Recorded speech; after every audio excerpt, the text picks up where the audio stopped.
June 4th, 1942, 5:34 a.m.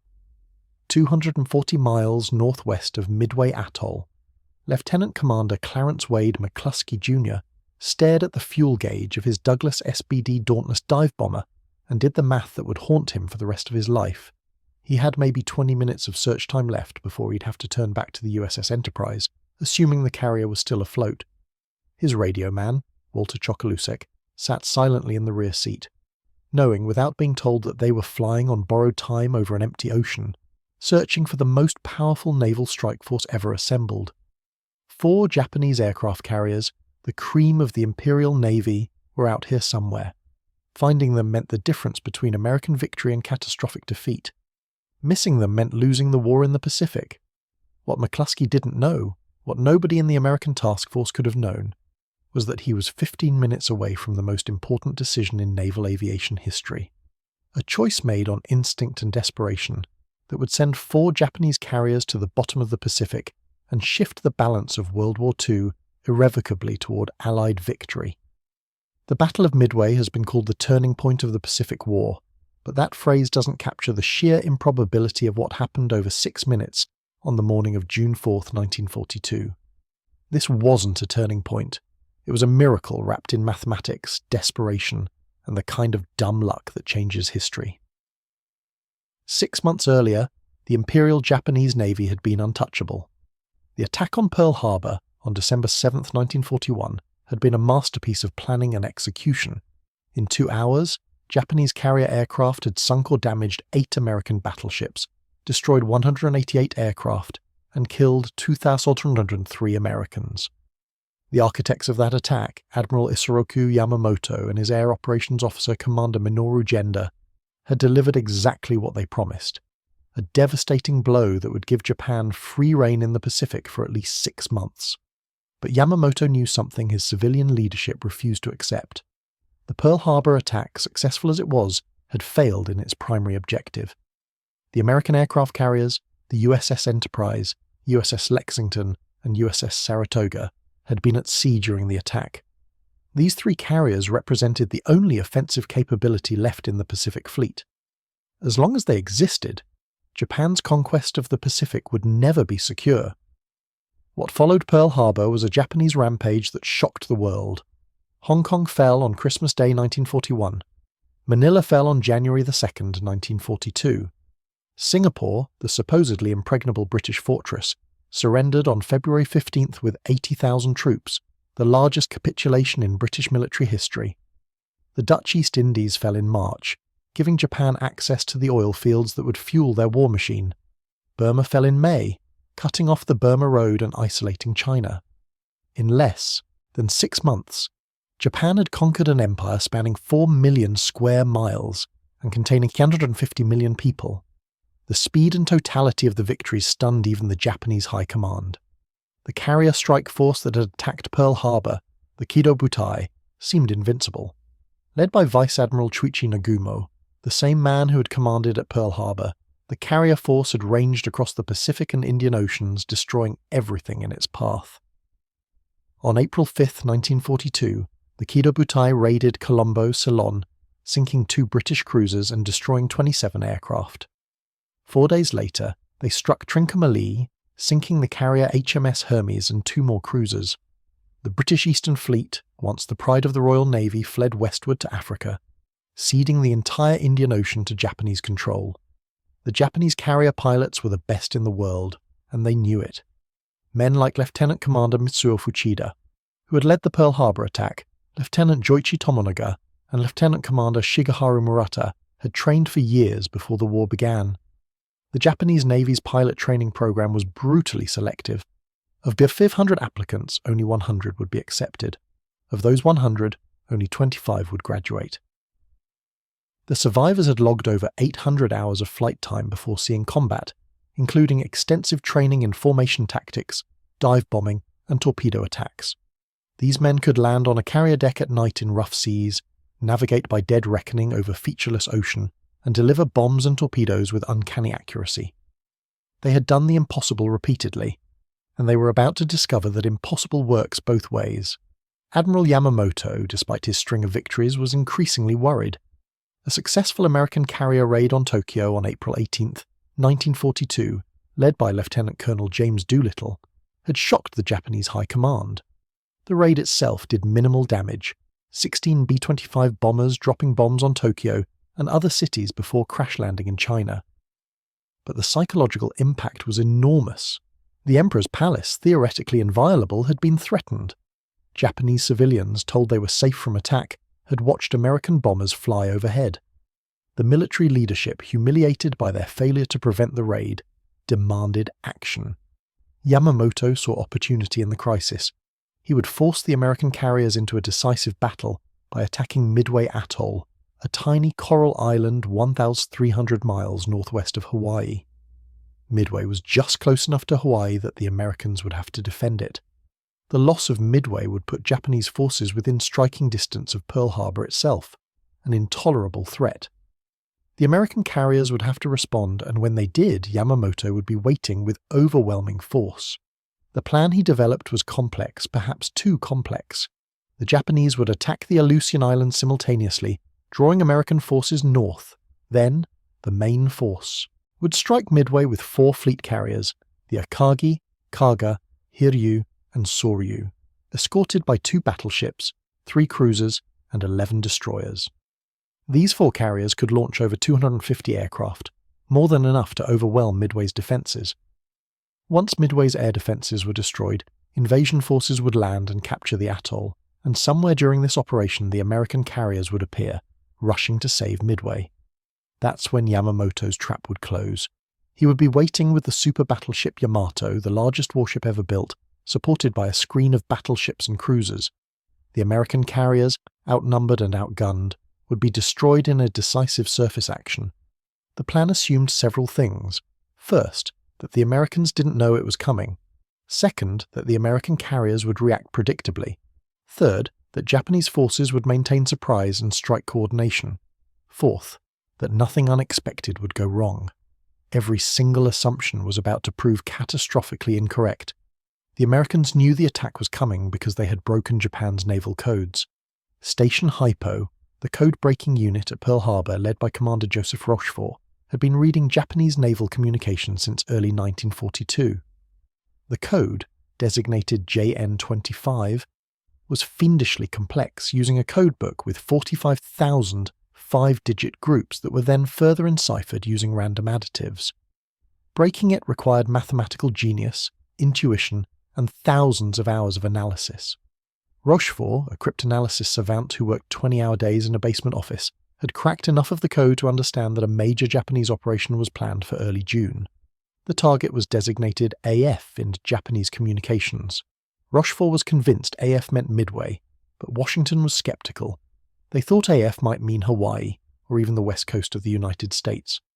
Rochefort needed proof. He devised a clever ruse. He had Midway send an uncoded message reporting that their water distillation plant had broken down. 2 days later, Japanese communications reported that AF was short of fresh water. The proof was irrefutable. Midway was the target. Admiral Chester Nimitz, Commander-in-Chief of the Pacific Fleet, had been in his position for only 6 months, appointed after the Pearl Harbor disaster had ended his predecessor's career. A Texan known for his calm demeanor and tactical brilliance, Nimitz made a decision that required either courage or insanity. He would ambush the ambushers. The Americans had 3 carriers available. The USS Enterprise and USS Hornet were already in the Pacific. The USS Yorktown had been badly damaged at the Battle of the Coral Sea on May 8th, with a bomb hit that penetrated 3 decks and killed 66 men. Navy Yard estimates said the Yorktown needed 3 months of repairs. Nimitz gave them 3 days. Over 1,400 workers swarmed the carrier around the clock, welding, cutting, rewiring, and patching. 72 hours later, the Yorktown put to sea with repair crews still aboard, still working on systems that hadn't been fixed. She was barely seaworthy, but she was going to Midway. The American plan was simple because it had to be. The 3 carriers, organized into 2 task forces, would position themselves northeast of Midway and wait. When the Japanese attacked Midway, the American carriers would launch everything they had at the Japanese carriers while they were rearming and refueling their aircraft, the most vulnerable moment in carrier operations. It was a sound plan with one massive problem. The Americans were outgunned, outmanned, and facing pilots with vastly more experience. The Japanese carriers could launch 248 aircraft. The Americans could launch 233, but that number was misleading. The Japanese aircraft were better. The Mitsubishi A6M Zero fighter was superior to the American F4F Wildcat in every performance category, except diving speed and ruggedness. Japanese pilots had years of combat experience. Many American pilots were fresh from training, with less than 200 hours total flight time. The American torpedo bombers, the Douglas TBD Devastators, were obsolete aircraft that were slow, poorly armed, and had torpedoes that frequently didn't work. Everyone knew they were death traps, but they were all the Navy had. The Americans had exactly two advantages. First, they knew the Japanese were coming. Second, they had dive bombers. The Douglas SBD Dauntless was a sturdy, reliable aircraft that could deliver a 1,000-pound bomb with reasonable accuracy. In the hands of a skilled pilot, a dive bomber could put a bomb down a carrier's deck, and a single bomb hit could cripple a carrier. Everything would depend on the dive bombers getting through. On the morning of June 4, 1942, the Japanese carrier force was exactly where American intelligence said it would be, 240 miles northwest of Midway. At 4:30 a.m., Admiral Nagumo ordered the first strike wave launched. 108 aircraft, 36 Kate bombers carrying high-explosive bombs, 36 Valdive bombers, and 36 Zero fighters took off from the four carriers in the pre-dawn darkness. The launch was flawless, a ballet of precision that demonstrated years of training. The aircraft formed up and headed for Midway, led by Lieutenant Joichi Tomonaga. Nagumo held back a second wave of 108 aircraft, armed with torpedoes and armor-piercing bombs for use against American ships. If the American carriers appeared, as Yamamoto expected, these aircraft would destroy them. At 5:34 a.m., Midway's radar picked up the incoming Japanese strike. Every aircraft on Midway that could fly was launched. Marine fighters, a mix of obsolete F-2A Buffaloes and F-4F Wildcats, went up to intercept. Army B-17 bombers, already airborne on search missions, were diverted to attack the Japanese carriers. Navy PBY Catalina patrol planes, torpedo-armed, headed out to attack. Everything that could drop a bomb or fire a torpedo was thrown at the Japanese. What followed was a slaughter, but not the one the Japanese expected. The Marine fighters, 25 aircraft flown by pilots who had never seen combat, intercepted the Japanese formation 30 miles from Midway. The Zeros tore them apart. In 15 minutes of combat, the Japanese shot down 15 Marine fighters, including 13 of the 20 Buffaloes. The survivors limped back to Midway with shot-up aircraft and wounded pilots. The Japanese lost 3 aircraft. The bombers continued to Midway and struck the 2 small islands with devastating accuracy. Fuel tanks exploded, hangars burned, the powerhouse was destroyed, the mess hall took a direct hit. But the airstrip remained operational, and the Japanese strike leader, Lieutenant Tomonaga, radioed back to the carriers at 7:00 a.m. with a message that would doom the Japanese fleet. There is need for a second attack. Nagumo, aboard the carrier Akagi, faced a decision. The aircraft he had held in reserve for attacking American ships were armed with torpedoes and armor-piercing bombs, the wrong weapons for attacking land targets. If he wanted to launch a second strike on Midway, he would need to take those aircraft below decks, unload the torpedoes and bombs, and rearm them with high-explosive bombs for use against land targets. This process would take at least an hour. But if American carriers appeared while his aircraft were being rearmed, he would be defenseless. Nagumo made his choice. At 7:15 a.m., he ordered the reserve aircraft rearmed for a second attack on Midway. Crews began the laborious process of unloading torpedoes and bombs and bringing up high explosives from the magazines. Torpedoes and bombs were simply stacked on the hangar decks to save time. Fire safety protocols were ignored in the rush to complete the rearming. At 7:28 a.m., 13 minutes after Nagumo gave his order, a Japanese search plane radioed a report. Have sighted what appears to be 10 enemy surface ships. The report gave a position 240 miles to the east. Nagumo immediately radioed back demanding clarification. What type of ships? Were their carriers? The search plane, dodging in and out of clouds to avoid being shot down, couldn't give a clear answer. For the next 20 minutes, Nagumo waited for information while his crews continued rearming aircraft. At 7:45 a.m., another message arrived. The enemy is accompanied by what appears to be a carrier. The Americans had been spotted. Nagumo now faced an impossible situation. His decks were cluttered with aircraft returning from the Midway strike, low on fuel and some damaged. His reserve aircraft were below decks, half rearmed, with torpedoes and bombs scattered across the hangar decks. American aircraft from Midway were attacking his carriers, forcing him to maneuver violently and preventing flight operations. He needed to recover his Midway strike aircraft before they ran out of fuel and crashed into the sea. He needed to rearm them. He needed to launch an attack on the American carrier, and he couldn't do any of those things simultaneously. Nagumo chose to recover his aircraft first. It was the humane decision, saving his pilots, but it was also fatal. For the next hour, from 8 to 9 a.m., the Japanese carriers turned into the wind and recovered aircraft while below decks. Crews worked frantically to rearm and refuel them for an attack on the American carriers. The flight decks were crowded with aircraft being respotted for launch. The hangar decks were chaos, with fuel lines snaking across the deck, torpedoes and bombs stacked everywhere, and volatile aviation gasoline being pumped into aircraft as fast as the crews could work. The Japanese carriers had transformed themselves into floating bombs, and they had no idea that 151 American aircraft were already in the air searching for them. The American carriers had launched their strike at 7 a.m. before they had a definite position on the Japanese carriers. Admiral Raymond Spruance, commanding Task Force 16 with the Enterprise and Hornet, made a calculated gamble. He launched at maximum range, sending his aircraft toward where he thought the Japanese would be. If he was wrong, his aircraft would run out of fuel and ditch in the ocean. If he was right, he would catch the Japanese with their pants down. The Hornet launched 15 fighters, 35 dive bombers, and 15 torpedo bombers. The Enterprise launched 10 fighters, 33 dive bombers, and 14 torpedo bombers.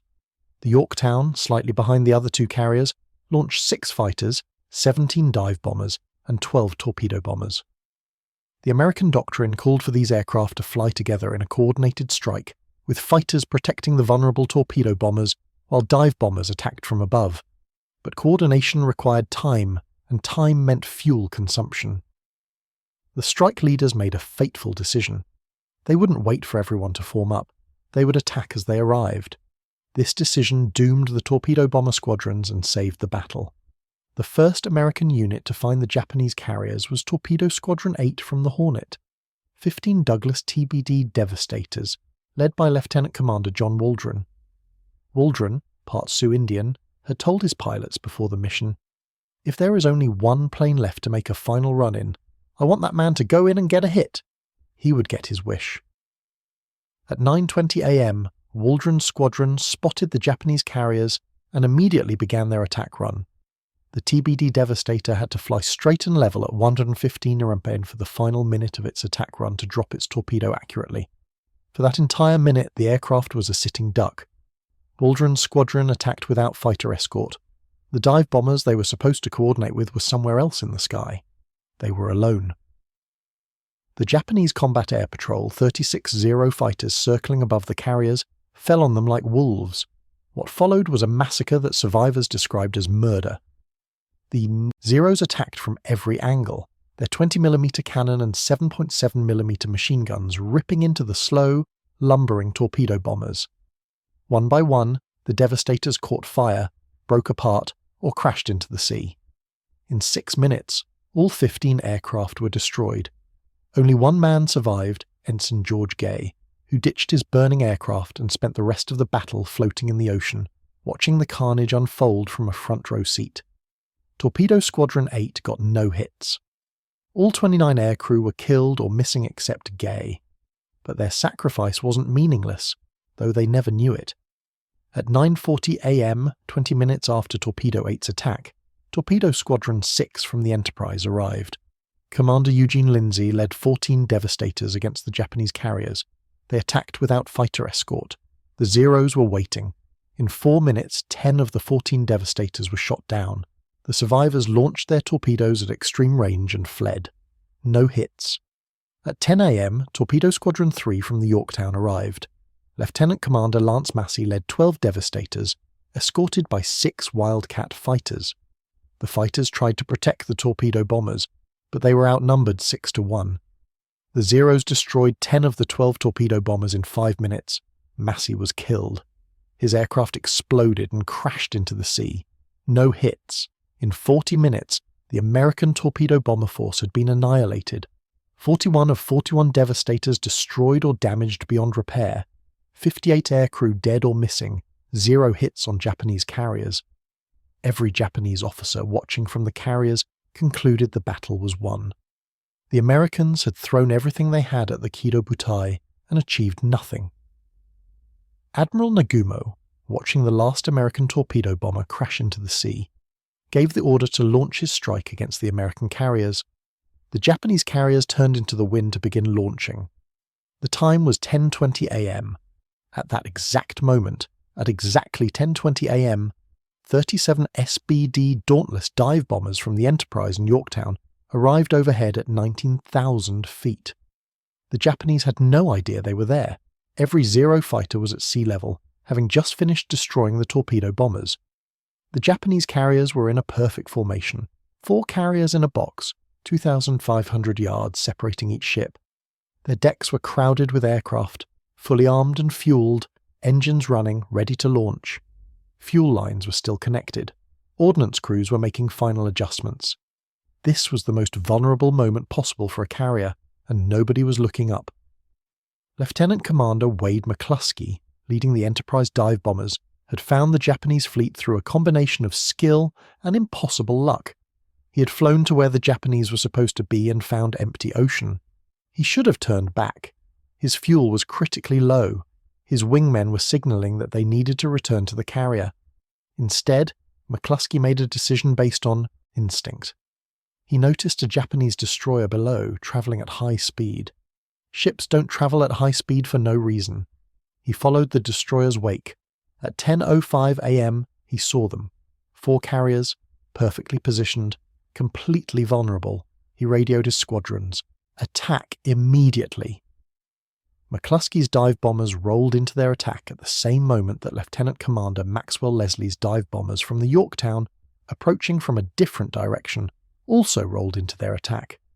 The 2 squadrons, separated by 30 miles when they took off, had arrived over the Japanese fleet at exactly the same instant. Pure coincidence that would change history. What happened in the next 6 minutes has been called the most decisive 6 minutes in naval history. At 10:22 a.m., Lieutenant Dick Best, leading 3 SBD Dauntlesses from the Enterprise, pushed over into his dive on the carrier Akingi, Nagumo's flagship. Best was one of the Navy's best dive bomber pilots, and he demonstrated why. Diving at 250 millisierum, pulling out at 2,500 feet, Best released his 1,000-pound bomb directly over the Akagi's flight deck. The bomb penetrated the wooden deck and exploded in the hangar, where aircraft were being fueled and armed. The explosion ignited aviation fuel, which ignited stacked ordnance, which set off a chain reaction of secondary explosions. Within seconds, the Akagi's hangar deck was an inferno. At 10:23 a.m., 3 SBD Dauntlesses from the Enterprise hit the carrier cargo with at least 3 bombs, possibly 4. 1 bomb hit the flight deck near the island, killing everyone on the bridge. 2 more hit forward, penetrating into the hangar where they exploded among armed and fueled aircraft. The cargo's entire forward section became a fireball. At 10:25 a.m., 3 SBD Dauntlesses from the Yorktown hit the carrier Soryu with 3 bombs in rapid succession. All 3 bombs hit within 50 feet of each other, a feat of bombing accuracy that would be difficult to replicate even in peacetime. The bombs detonated in the hangar deck where 36 aircraft were being rearmed. The explosions of the bombs set off the aircraft ordnance, which exploded the aviation fuel, which created a fire tornado that swept through the entire hangar. In 4 minutes, 3 Japanese fleet carriers had been transformed from instruments of war into floating funeral pyres. At 10:26 a.m., Admiral Nagumo, standing on the Akigi's bridge, watched his 3 carriers burning. He transferred his flag to the cruiser Nagara and watched as his flagship, the carrier that had led the attack on Pearl Harbor, was consumed by fire. The Akagi's captain, Taijiro Aoki, remained on the bridge until the end. At 4:50 a.m. on June 5th, as the fires reached the forward magazines, he gave the order to abandon ship, Japanese destroyers fired torpedoes into the Akagi's hull, sending her to the bottom of the Pacific. She took 267 men with her. The Kaga burned all day. Secondary explosions tore through her structure as the fires found ammunition magazines and fuel tanks. At 7:25 p.m., a massive explosion broke her back. She rolled over and sank, taking 811 men to the bottom. The Soryu lasted only 20 minutes after the bomb hits. The fires spread so quickly that the crew couldn't fight them. At 10:45 a.m., barely 20 minutes after the bombs hit, the order was given to abandon ship. At 7:13 p.m., she rolled over and sank. 711 men died with her. But the battle wasn't over. One Japanese carrier remained. The Hiryu, positioned several miles north of the other three carriers, had escaped the American attack. Her captain, Tomeo Kaku, and air officer, Tamon Yamaguchi, launched an immediate counterattack. At 10:40 a.m., even as the other three carriers were burning, the Hiryu launched 18 Valdive bombers and 6 Zero fighters. At 12:00 p.m., they found the Yorktown. The American carrier had just recovered her dive bombers from the morning attack and was preparing to launch another strike when the Japanese appeared. The Yorktown's radar picked them up 40 miles out, giving precious minutes of warning. The carrier turned into the wind and launched every available fighter. The combat air patrol intercepted the Japanese strike 15 miles out and shot down 10 of the 18 bombers, but 8 got through. At 12:10 p.m., the first bomb hit the Yorktown's flight deck, penetrating 4 decks before exploding in a passageway. The explosion killed 37 men and started fires throughout the ship. A second bomb hit seconds later, penetrating the stack and exploding in the boilers. The third bomb hit the flight deck near the island, starting more fires. The Yorktown was crippled but not dead. Her crew fought the fires and got the ship moving again at 19 knots. By 1:40 p.m., barely 90 minutes after the attack, they had restored limited operations and were preparing to receive aircraft. At 2:30 p.m., the Hiryu's second strike arrived. 10 Kate torpedo bombers, escorted by 6 Zeros, attacked from multiple directions. American fighters shot down 5 of the bombers, but the remaining 5 pressed their attacks. At 2:43 p.m., 2 torpedoes slammed into the Yorktown's port side. The explosions tore massive holes in her hull, flooded her boiler rooms, and knocked out all power. The ship listed heavily to port and began to settle in the water. The order was given to abandon ship. But while the Yorktown was dying, American scout planes from the Enterprise had found the Hiryu. At 3:30 p.m., 24 dive bombers from the Enterprise, including Lieutenant Commander Wade McCluskey, who had led the morning attack despite being wounded, attacked the last Japanese carrier. The Hiryu, maneuvering violently, managed to avoid the first wave of bombs, but the second wave caught her. 4 1,000-pound bombs hit in quick succession. The first hit near the forward elevator, blowing it 100 feet into the air. The second and third hit amidships, penetrating into the hangar where aircraft were being rearmed. The fourth hit aft, near the stern. Within minutes, the Hiryu was burning as fiercely as her 3 sister ships. Admiral Yamaguchi, the carrier division commander, chose to go down with his ship. At 2:30 a.m. on June 5th, as the fires consumed the carrier, he and Captain Kaku stood on the bridge and sang the Japanese national anthem. At 5:10 a.m., the Hiryu rolled over and sank, taking both officers and 392 men with her. By nightfall on June 4th, all 4 Japanese carriers were sunk or sinking. The mighty Kido Butai, which had terrorized the Pacific for 6 months, had been destroyed in 1 day. Admiral Yamamoto, 300 miles to the west aboard the battleship Yamato, received the reports in stunned disbelief. At 2:55 a.m. on June 5th, he gave the order that ended Japan's offensive in the Pacific. Occupation of Midway is cancelled. The Japanese fleet retreated westward, leaving behind 3,057 dead sailors and aviators, including many of their most experienced pilots. The Americans had lost 1 carrier, the Yorktown, which, despite being abandoned on June 4th, refused to sink. On June 5th, a salvage crew reboarded the carrier and was attempting to tow her back to Pearl Harbor when the Japanese submarine I-168 found her.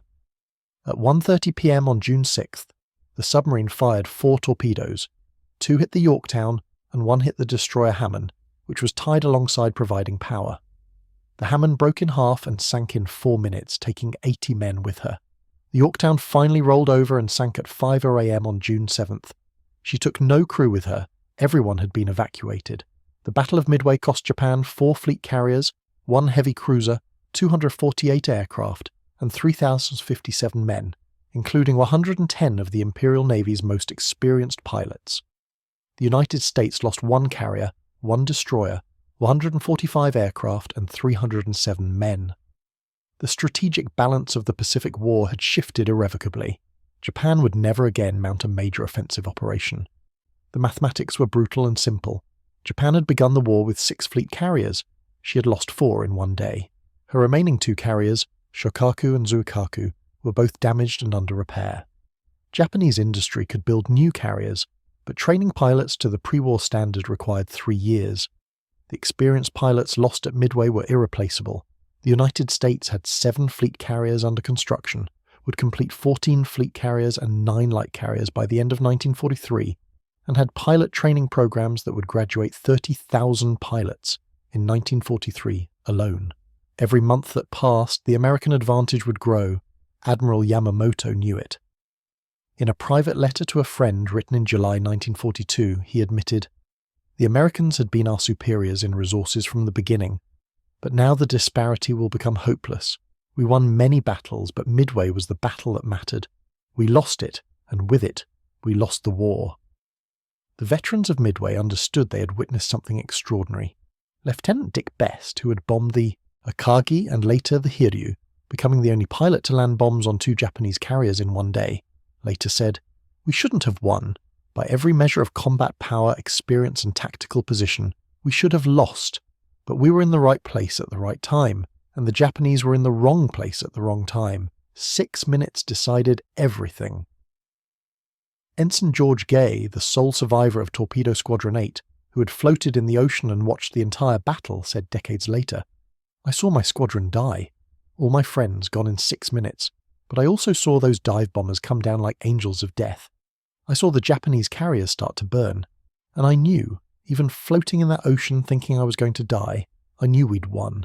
The Japanese had had their chance, and we'd beaten them." The mathematics of Midway are staggering when examined closely.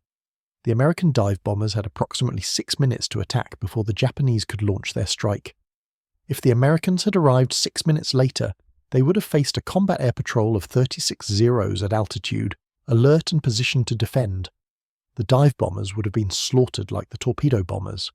If the Americans had arrived 6 minutes earlier, the Japanese carriers would still have been recovering their Midway strike aircraft, and their decks would not have been packed with armed and fueled aircraft ready to launch. The damage from the bomb hits would have been severe, but not catastrophic. 6 minutes. The margin between total American defeat and total Japanese defeat was 6 minutes, and those 6 minutes were delivered by Lieutenant Commander Wade McCluskey's decision to follow a Japanese destroyer, instead of returning to the Enterprise when his fuel gauge said he should. One decision, made on instinct, delivered 6 minutes of opportunity, which delivered complete victory. The Japanese made mistakes. Admiral Nagumo's decision to rearm his reserve aircraft for a second strike on Midway left him vulnerable. His failure to maintain adequate search coverage allowed the American carriers to approach undetected. His decision to recover his Midway strike before launching against the American carriers prioritized pilot rescue over tactical advantage. But these weren't blunders by an incompetent commander. They were reasonable decisions made under pressure with incomplete information. Nagumo had no reason to believe the Americans knew he was coming. He had no reason to expect 3 American carriers, since intelligence said the Yorktown was still under repair. He had every reason to believe his veteran pilots and superior aircraft would destroy any American attack, as they had destroyed every previous attack. He was wrong, but not because he was stupid. He was wrong because war is chaos, and at Midway, chaos favored America. The torpedo bomber crews who died in the first wave of attacks, 41 aircraft lost, 58 men killed, 0 hits on target, have sometimes been portrayed as wasted sacrifice. But their attacks, however futile they seemed, drew every Japanese fighter down to sea level. When the dive bombers arrived, there was nothing between them and the Japanese carriers. The torpedo bombers didn't fail. They succeeded in a way nobody intended. They cleared the sky at the cost of their lives. At Torpedo Squadron 8's memorial service, held weeks after the battle, Admiral Nimitz said, "These men gave their lives so that others might strike the blow that won the battle. Their sacrifice was not in vain. Every one of them was essential to our victory. The Battle of Midway didn't end the war. It ended Japan's ability to win the war. After June 4, 1942, Japan was fighting for survival, not victory. Every battle that followed, from Guadalcanal to the Philippines to Iwo Jima to Okinawa, was Japan trying to delay the inevitable. The tide had turned at Midway, not through brilliant strategy or overwhelming force, but through 6 minutes of opportunity seized by dive bomber pilots who understood that this was their moment and they would never get another. In 1999, the oceanographer Robert Ballard, who had found the Titanic, located the wreck of the Yorktown 17,000 feet down in the Pacific. The carrier sits upright on the bottom, her flight deck intact, her guns still pointed skyward. Ballard also found the cargo in 2019, broken and scattered across the seafloor, the victim of multiple explosions and the catastrophic fire that consumed her. The wrecks tell the story. The Yorktown, despite being hit by bombs and torpedoes, settled gently to the bottom, killed by accumulated damage but not destroyed. The cargo exploded, ripped apart by her own weapons in the fires started by a single 1,000-pound bomb. One carrier absorbed terrible punishment and died slowly. The other died in minutes, killed by her own munitions. That difference, that ability to absorb damage versus vulnerability to catastrophic destruction, defined the battle. The Japanese carriers, optimized for offense, packed with aircraft and ordnance, became bombs when hit. The American carriers, built to survive, took punishment and kept fighting. The Pacific War would be won by the side that could build more carriers, train more pilots, and keep fighting when the other side had nothing left. Midway was the moment when both sides realized who that would be. Admiral Yamamoto, who had opposed war with America from the beginning, who had studied at Harvard and understood American industrial power, who had warned his government that Japan could win for 6 months but not longer, saw his prediction confirmed at Midway. He had delivered 6 months of victories, from Pearl Harbor in December 1941 to the Indian Ocean raids in April 1942, and then, at Midway, in June 1942, exactly 6 months after Pearl Harbor, the winning stopped. Yamamoto would survive another year, but he knew the war was lost. On April 18, 1943, exactly 1 year after the Doolittle raid, American P-38 Lightning fighters intercepted his transport aircraft over Bougainville and shot it down. The architect of Pearl Harbor and the Midway operation died in the jungle, killed by American fighters guided to his exact location by decoded Japanese communications. The codebreakers who had given Nimitz the intelligence that won Midway had claimed another victim. The human cost of Midway extended far beyond the casualty lists. The Japanese carriers that sank took with them not just ships and aircraft, but an irreplaceable generation of naval aviators. Lieutenant Commander Mitsuo Fuchida, who had led the Pearl Harbor attack, was aboard the Akagi during Midway, but survived because he was in sick bay with appendicitis when the bombs hit. He spent the rest of his life haunted by survivor's guilt, watching his friends and comrades burn to death while he lay helpless below decks. Fuchida wrote after the war, "I heard the explosions. I felt the ship shudder. I smelled the smoke. I knew we were dying, but I couldn't get out of bed. When they finally evacuated me to the Nagara, I looked back at the Akagi and saw her burning from stem to stern. Everything I had trained for, everyone I had trained with, was on fire. The carrier was my life, and I watched it die." The Japanese Navy attempted to conceal the scale of the disaster from their own people. Survivors of the 4 carriers were quarantined for months, forbidden from communicating with anyone outside their units. The official story was that Japan had achieved a great victory at Midway, sinking 2 American carriers and losing none. Japanese newspapers ran triumphant headlines about the crushing of American naval power. The deception couldn't last. Families noticed that letters from their sons aboard the Akagi, Kaiga, Soryu, and Hiryu had stopped arriving. Veteran pilots disappeared from their squadrons, replaced by nervous teenagers fresh from training. The naval air groups that had terrorized the Pacific for 6 months were suddenly gone, replaced by units that couldn't match their predecessors' skill. By late 1942, rumors of a catastrophic defeat were circulating throughout Japan. The government never admitted the truth, but the absence of offensive operations spoke louder than propaganda. Japan, which had conquered half the Pacific in 6 months, suddenly stopped advancing. The initiative had passed to America, and it would never return. The strategic implications of Midway extended beyond the Pacific. Adolf Hitler, watching from Germany, had been pressuring Japan to attack the Soviet Union from the east, creating a two-front war that would crush Stalin. After Midway, Japan had no forces available for such an operation. The Japanese offensive capability had been destroyed in a single day, giving the Soviet Union freedom to shift forces west to face Germany. In a very real sense, the 6 minutes over Midway on June 4, 1942, influenced the outcome of the entire Second World War. Japan's defeat freed American and British resources for the European theatre. The Soviet Union, no longer threatened from the east, could concentrate everything on destroying Nazi Germany. The Grand Alliance between Germany and Japan, already weak due to lack of coordination, effectively ended at Midway. The tactical lessons of Midway revolutionized naval doctrine.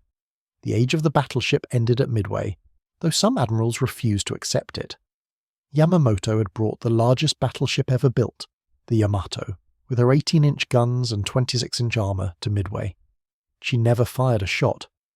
The entire battle was decided by aircraft carriers, and the battleship force, positioned 300 miles behind the carriers, arrived too late to influence anything. After Midway, every major navy in the world reorganized around carrier aviation. Battleships became escorts for carriers, not the reverse. The battleship admirals, men who had spent their entire careers preparing for surface gun duels, found themselves obsolete. The carrier admirals, once considered a specialized branch, became the dominant force in naval strategy. The Americans learned that carrier warfare was about striking first and striking hard. Admiral Spruance's decision to launch at maximum range, despite the risk of losing aircraft to fuel exhaustion, had won the battle. Waiting for perfect positioning would have meant arriving too late. In carrier warfare, imperfect attacks delivered immediately were better than perfect attacks delivered too late. The Japanese learned the opposite lesson, that their offensive doctrine had made them vulnerable. Carriers packed with armed and fueled aircraft, positioned close together for mutual defense, became floating bombs when attacked. After Midway, Japanese carrier doctrine emphasized dispersion and defensive positioning, which reduced their offensive punch. They were learning to survive rather than learning to win, a defensive mindset that guaranteed eventual defeat. The industrial dimension of Midway became apparent in the months that followed. On November 25, 1942, less than 6 months after Midway, the USS Essex was commissioned, the first of 24 Essex-class fleet carriers that would dominate the Pacific War. Each Essex-class carrier could operate 90 aircraft, more than any Japanese carrier. By late 1943, America would have more carriers in the Pacific than Japan had possessed at the start of the war. Japanese industry managed to complete only 6 fleet carriers after Midway, and 3 of those were conversions of existing ships. The disparity was crushing. By 1944, American carrier task forces operated with impunity throughout the Pacific, striking Japanese bases at will. The Kido Butai had ranged across the Pacific for 6 months. The American fast carrier task force would range across the Pacific for 2 years, never defeated, rarely even seriously challenged. The pilot training gap became even more decisive than the ship production gap. American pilot training programs, established before Pearl Harbor, graduated thousands of pilots monthly by 1943. These pilots received 400 hours of training, including specialized carrier operations training. They learned navigation, radio procedures, emergency procedures, and combat tactics before ever seeing an enemy. Japanese pilot training, already limited before the war, collapsed after Midway. The experienced instructors had been killed at Midway or were desperately needed at the front. Training time was cut from years to months, then from months to weeks. By 1944, Japanese pilots were being sent into combat with less than 100 hours total flight time, barely able to take off and land, certainly not prepared for combat against American veterans. The Battle of the Philippine Sea in June 1944, exactly 2 years after Midway, demonstrated the consequences. Japanese carriers launched 373 aircraft against American Task Force 58.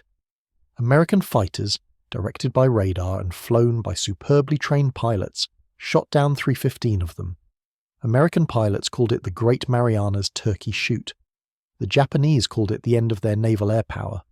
3 Japanese carriers were sunk and the rest retreated, never to return. The disparity in losses was almost unbelievable.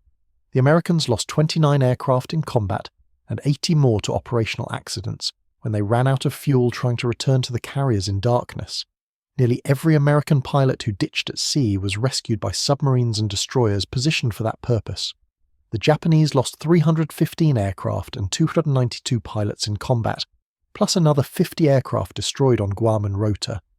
Almost none of the downed Japanese pilots were rescued. One battle, the Philippine Sea, destroyed Japanese naval aviation as thoroughly as Midway had 2 years earlier. But unlike Midway, where both sides lost carriers and pilots, the Philippine Sea was completely one-sided. The Americans had learned from Midway. The Japanese had not, or perhaps could not. You can't learn lessons when all your experienced pilots are dead. The final carrier battle of the Pacific War came at Leyte Gulf in October 1944. The Japanese Navy, desperate to stop the American invasion of the Philippines, committed its remaining carriers as a decoy force. 4 carriers, the Zuikaku, Zuiho, Chitose, and Chiyoda, with a total of 116 aircraft aboard, were sent north to lure American carriers away from the invasion beaches.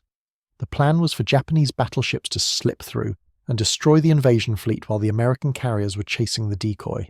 It almost worked. Admiral Halsey, commanding the American Third Fleet, took the bait and steamed north with every carrier he had, leaving the invasion beaches protected only by a small force of escort carriers and destroyers. But Japanese surface forces, lacking air cover after Midway had destroyed Japan's carrier aviation capability, were driven off by desperate attacks from the escort carriers and destroyers. The American carriers found the Japanese decoy force and sank all 4 carriers. The Zuikaku, the last survivor of the Pearl Harbor attack force, sank on October 25, 1944. She had been present at Pearl Harbor, the Coral Sea, the Eastern Solomons, and the Philippine Sea. She was the last link to the Kido Butai that had terrorized the Pacific.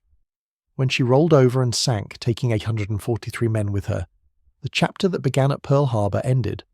The Japanese Navy still had ships, but it no longer had a carrier force. By early 1945, Japan had been reduced to kamikaze attacks, suicidal crashes that traded 1 pilot and 1 aircraft for damage to an American ship. The kamikaze tactics were an admission of defeat, an acknowledgement that Japanese pilots could no longer match American pilots in conventional combat. Better to guarantee 1 hit by crashing than to attempt traditional attacks that American fighters and anti-aircraft fire would almost certainly stop. The kamikazes were horrifyingly effective, sinking 47 Allied ships and damaging 368 more. But they were also an act of desperation that could never win the war. Japan was spending pilots and aircraft at a rate that guaranteed exhaustion. By August 1945, the kamikaze reserve was nearly depleted. There were still aircraft hidden throughout Japan, thousands of them, but barely enough fuel to fly them and barely enough pilots to crash them. The atomic bombs dropped on Hiroshima on August 6th and Nagasaki on August 9th ended the war before the planned invasion of Japan. But the outcome was already certain. Japan had lost at Midway, and everything after was just confirmation. The counterfactual question, what if Japan had won at Midway, haunted American strategists for decades. If the Japanese dive bombers had caught the American carriers instead of the reverse, if the Akagi, Kaga, Soryu and Hiryu had survived while the Enterprise, Hornet and Yorktown sank, what would have happened? The consensus answer was always the same. Japan would have won 6 more months, perhaps a year. American industry would have built replacement carriers. American training programs would have graduated replacement pilots. The fundamental imbalance in resources meant that Japan could never win a long war. Midway accelerated Japan's defeat, but it didn't create it. But 6 months matters when men are dying. Every day the war continued meant more deaths, more destruction, more suffering. Midway shortened the war, and in shortening it, saved lives.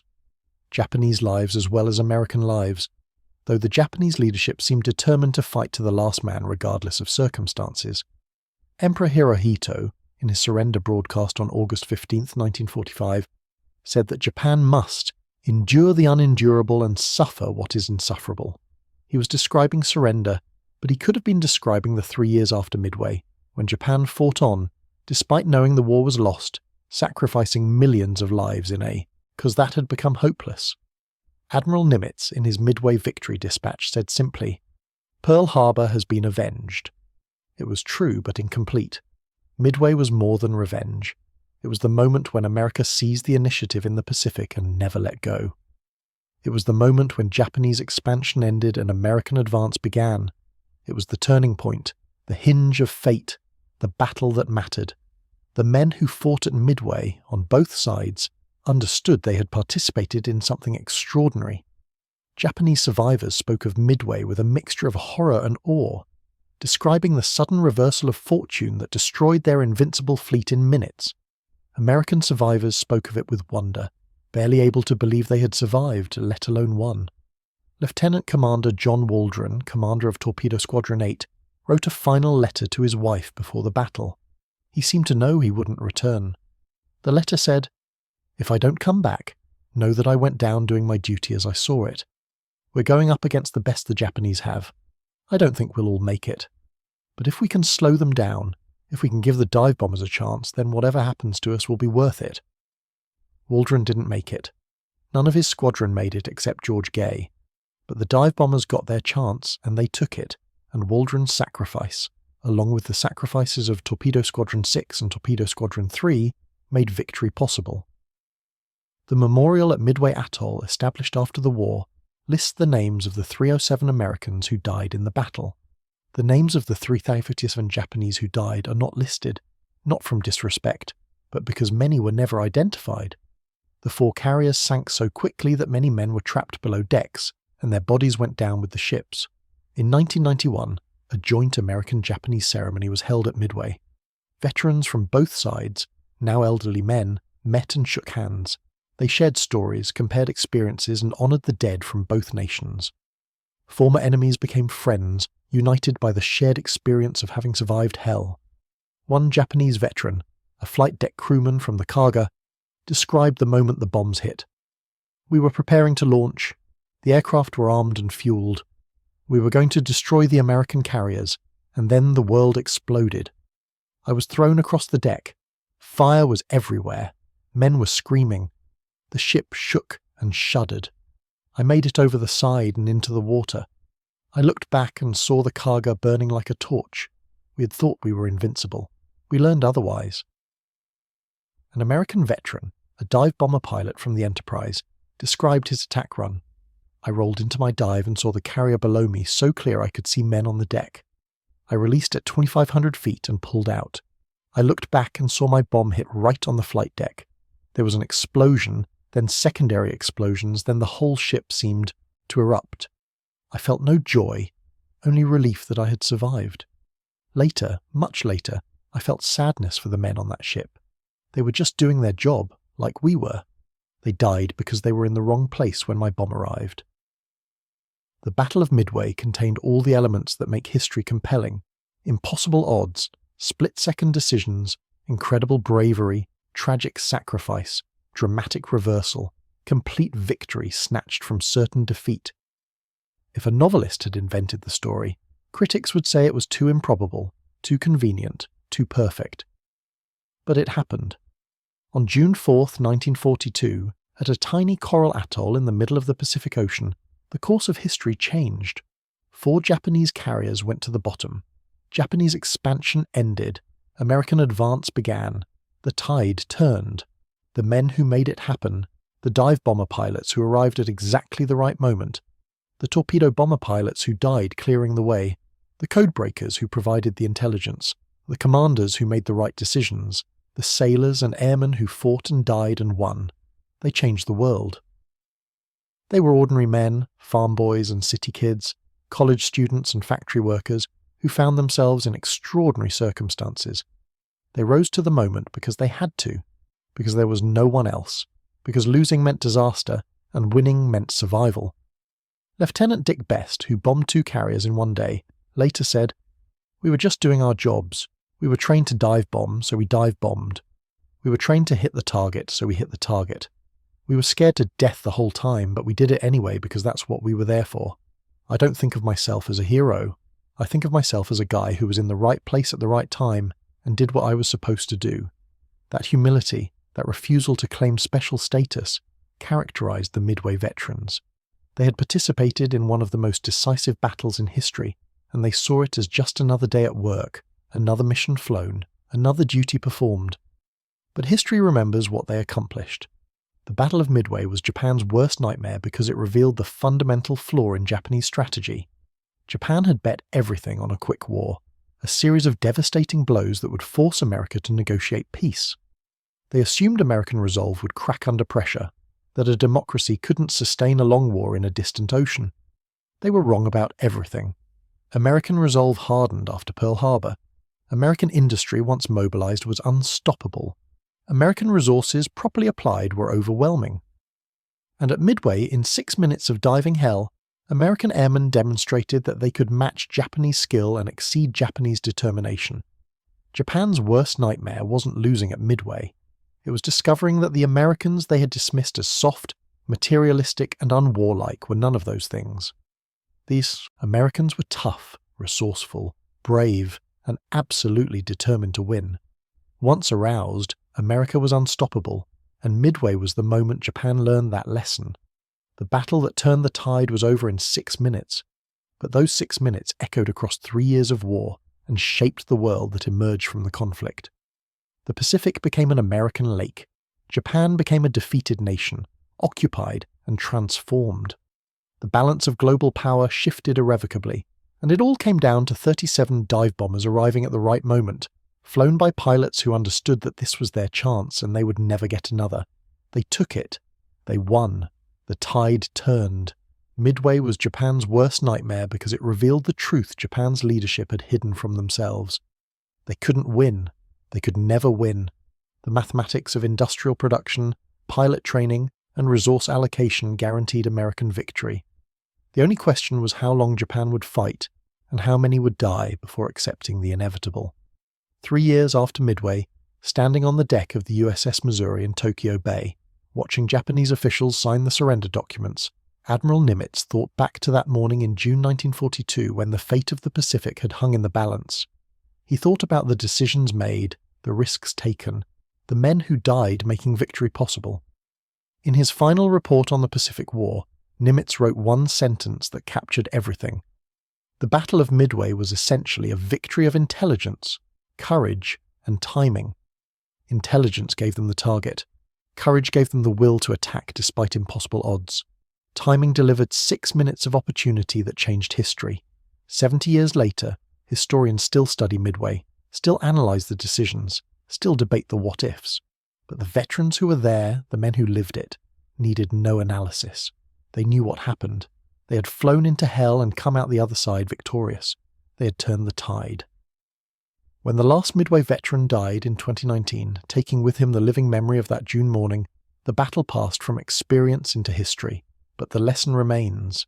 In war, as in life, moments matter, decisions matter, courage matters, and sometimes, just sometimes, ordinary men do extraordinary things that change the world forever. The Battle of Midway was Japan's worst nightmare because it proved that the empire built on 6 months of conquest could be destroyed in 6 minutes of combat. The tide that had carried Japan to dominance turned at Midway and carried them to defeat, and nothing they did afterward could turn it back.